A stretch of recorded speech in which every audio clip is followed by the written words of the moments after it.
Hello everyone, I am Ben Contreras, and welcome to a actual episode of Ben Talks About. Yeah, I know, it's actually been quite a while since I've actually done one of these, but here I am actually talking about something not necessarily something that I've talked about very much on this channel, but this has actually been a video that I've been wanting to make for quite a while now.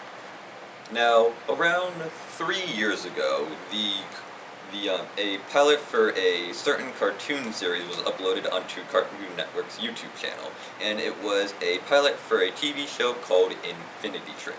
And this pilot, once it first debuted on the channel, actually got a very large amount of views, and was actually quite praised critically by the fans of the actual pilot. And it was actually a series that was made by one of the artists on Regular Show, which is actually one of the reasons why I actually had a bit of an interest in it. But yeah, I saw the pilot. I thought it was really interesting, and I wanted to make a video encouraging people to watch the pilot. But I'm pretty sure the majority of people who would have watched that video had already seen it. So I went ahead and just set it aside. Either that, or I was focusing on other videos at the time and didn't give myself the time to do so.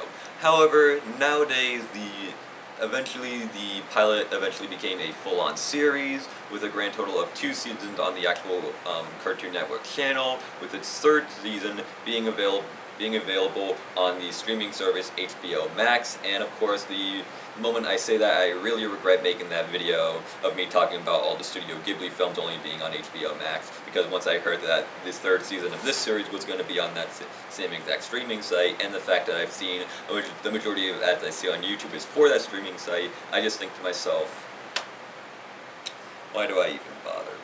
But anyway, yeah, Infinity Train. I went ahead and saw the entire 1st season right here, or as you can see from the title of the DVD pack, the 1st book of the series, considering the series is actually really short. The 1st season only has a total of 10 episodes, but from what I've seen, it actually is really, really good.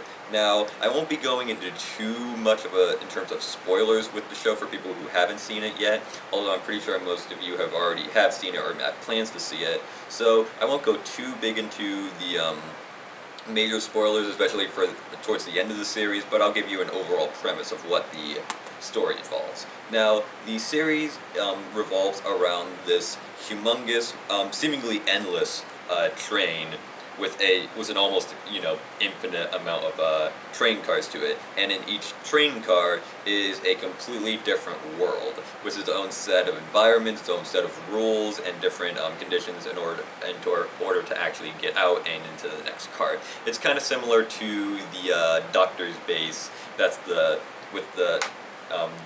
with just the telephone booth in the Doctor Who series, if any of the people who watch this channel are aware of that series, which I'm pretty sure you are, and I would watch it too if I actually gave myself the time to actually go ahead and view it. But yeah, the series focuses entirely inside of this train as we follow the protagonist of the 1st season, which is the character right here, whose name is Tulip, who ends up getting their way into the train and is trying to find her way out the best way she can, along with the characters, this little spherical robot here named One-One, who can split into 2 separate beings who have completely different personalities. One's extremely happy-go-lucky, while the other one is almost constantly depressed, as well as the little dog here named Atticus, who is actually the king of what is called the Corgi Kingdom, since all of the inhabitants of that train car are nothing but corgis. Yeah, I know, it is kind of odd, but yeah, all 3 of them basically go on adventures going through each and every single cart, but they only go through like a few carts of the entire thing, since there's only 10 episodes. But as I said, each cart has a different theme, different goal for them to do, and in each episode they learn some sort of lesson, concerning that specific episode. Now, when I finished watching the series and I was thinking about stuff to sort of talk about, One of the things that I really actually liked about the series is the fact that in each episode, they're going through a different cart, and each cart is completely unique to their own, to themselves, and that's something that I really like about it, is that it has a lot of imagination thrown into it. With each cart having its own set of rules and being able to come up with, if you basically come up with any sort of thing you can think of. I mean, like I said, there's a cart that's filled with nothing but corgis. But one of the things that I like about it is that it's a very good blend of imagination and that sort of fantasy sort of realm, with along with a being connected to some form of reality in a way. And this is sort of a thing that I've sort of noticed with a lot of cartoon pilots, that lots of animators or independent sort of animators on YouTube, those sort of things that they do is that they try to have a sort of balance between fantasy and reality, which I think is a very good direction for cartoons to go, because back in the day cartoons were more or less always their primary focus was the fantasy part of it, and because their main target demographic was kids. However, as these kids grew older, these cartoon shows also grew up with them, and they started to have more type of themes that were more grounded in terms of reality. That's how we got series like, Batman the Animated Series, Gargoyles, the original Teen Titans, and, all of that kind of stuff. And then they they almost took a little bit of a step backwards and started targeting more primarily towards kids again. And then afterwards we got the cartoon renaissance with, the likes of Adventure Time, Amazing World of Gumball, Steven Universe, which just recently finished airing.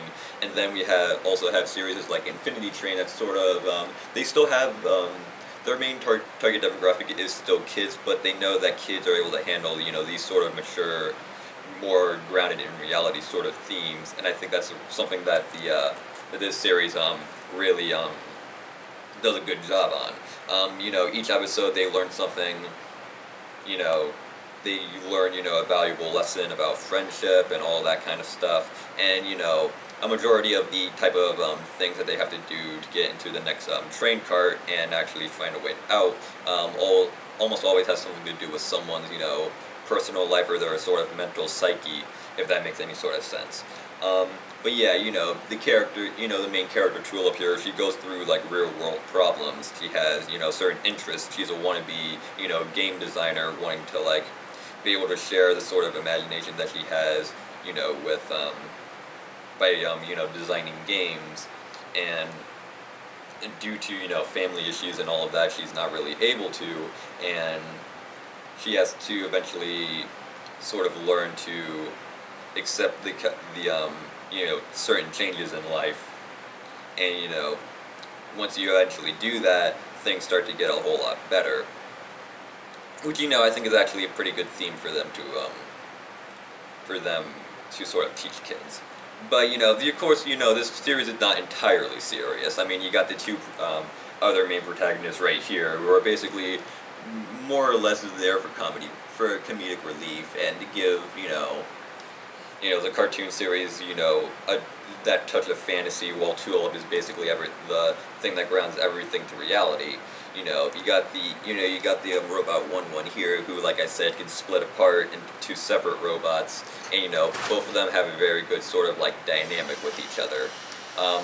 Meanwhile, the Corgi Atticus here is able to, he speaks very eloquently like a king, but considering the fact that he's like an actual dog, he is still able to get like a lot of humor out with that sort of with his sort of like royalty, I guess you could say, sort of nature. So all three of the main characters do play off each other very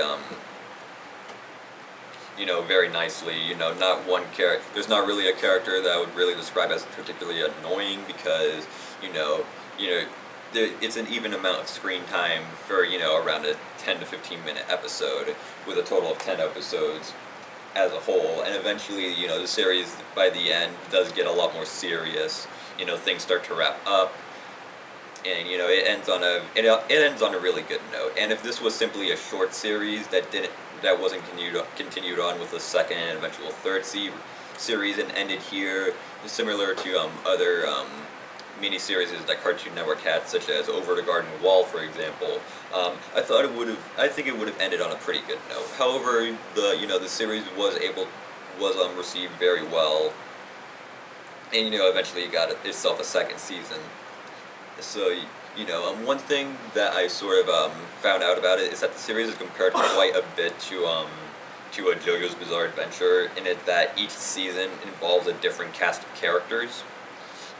And one thing that I hope that is indeed the case, because I haven't actually seen any episodes from the second season yet, but I do hope that the second group of protagonists is as memorable as the first, because I feel like these characters were so good that they have quite the shoes to fill, with the new protagonist, and hopefully they're able to play off on the old characters very well, but also have an identity of their own, which I hope is something that is actually the case. However, unfortunately, as of right now, the first season is the only one that you can get on physical media, on DVD. You are able to of course, if you're able to actually find other ways to watch the series, you can do that as well. And of course, there's also the third season, which is also going to be airing on HBO Max, like I said.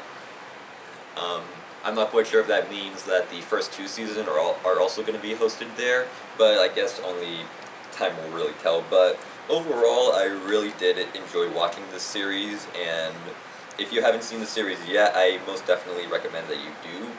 And if you were fans of series like, Steven Universe and, all the other things from the cartoon renaissance from the early 2010s, I definitely think this is a good, this series is taking these cartoons in a really good direction. So, yeah, that's more or less all that I really wanted to talk about with this series. Like I said, I enjoyed it very much, and I'm definitely looking forward to being able to catch up with the second and hopefully the third season. So, yeah, I hope you all enjoyed this video of me talking about it. I actually had a lot of fun talking about it myself. So until next time, I see you all. I am Ben Contreras, and bye.